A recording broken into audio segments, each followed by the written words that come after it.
Exercise question number 2.7. 3 capacitor of capacitance 2 picofarad, 3 picofarad and 4 picofarad are connected in parallel. 3 capacitor है, 2 picofarad, 3 picofarad and 4 picofarad parallel में है. So question is A, what is the total capacitance of this combination? इस combination का equivalent capacitance कितना होगा?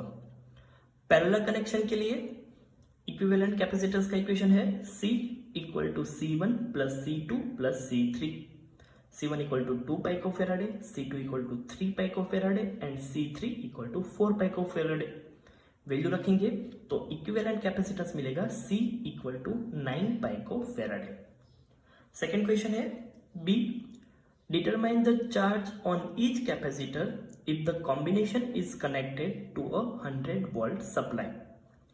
अब इस combination को अगर हमने 100 वोल्ट सप्लाई के साथ कनेक्ट किया हुआ है तो इस तीनों कैपेसिटर के ऊपर कितना चार्ज स्टोर होगा वो हमें फाइंड करना है. थियोरी में हम पढ़ चुके हैं कि पैरेलल कनेक्शन में पोटेंशियल इक्वल होता है एंड चार्ज डिस्ट्रीब्यूट होता है.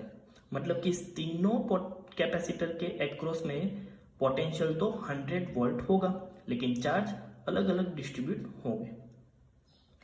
फर्स्ट कैपेसिटर की बात करें तो फर्स्ट कैपेसिटर के ऊपर चार्ज होगा Q1 equal to C1 into V.